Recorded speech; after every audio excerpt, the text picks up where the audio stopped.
ଏବେ ସକାଳୁ ଆମର ସବୁ ରୋଷେଇବାସ ସରିଯାଇଛି। ଏଇଠି ସବୁ ଆମର ଏକାଠି ଖଟି ଚାଲିଛି ହେଲା। ଏଠି କଲ୍ୟାଣୀ ମ୍ୟାଡମ ଆସିଛନ୍ତି। ରୋଷେଇ ସରିଯାଇଛି ତମର? ଅଧା ହେଇଛି ଅଧା ହେଇନି ଆଉ। ତୁ ଖାଇଛୁ ନା ନାଇଁ? ହଁ ମୁଁ ଖାଇଛି। କଣ? କୁନ୍ଦୁରି ଭଜା ପଖାଳ ଭାତ। ଏଠି ମାଉସୀ କଣ ଖାଇଛ? ପଖାଳ ଭାତ କଦଳୀ ଭଜା। କଦଳୀ ଭଜା। ଆଉ ଏଇଠି ବଢିଆ ଦେଖିବେ, ଏଇଠି ଆମର ପିନୁ ବୋଉ ପୁଅ ତାର ଶୋଇ ପଡିଛି ଆରାମରେ। ଏଠି ଚୁଲି ଲିଭିଲାଣି, ଭାତ ବସିଛି, ଚୁଲି ଜଳୁଛି, ଭାତ ବଇଛି। ଏଠି ପିନୁ ବୋଉ ମସଲା ବାଟୁଛି ଶିଳରେ। କଣ ରୋଷେଇ କରିବୁ? ଆଉ ଏଠି କଲରା ଭଜା, କଲରା କଟା ହେଇଛି, କଲରା ଭଜା। ଏଠି ସଞ୍ଜୁ ମ୍ୟାଡାମ ତାର ଅଧା ରୋଷେଇ କରି ବସେଇକି ତା ଝିଅକୁ ପାଠ ପଢଉଛି। ଚାଲିଛି ରୋଷେଇ ସହିତ ଏଠି ପାଠ ପଢା ବି ଟିକେ ଟିକେ ଚାଲିଛି।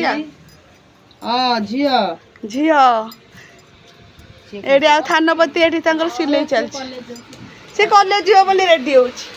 ପୁରା ଶୋଇ ପେଟେଇ ପାଟେଇକି ପୁରା ରେଡି କରୁଛି। ଟେଷ୍ଟ ପେପରରେ ମଲାଟରେ ମଡଉଛି। ଯଦି ଆମର ଭିଡିଓ ଭଲ ଲାଗିବ କଣ କରିବେ କହ? लाइक करिए, सब्सक्राइब कर देना।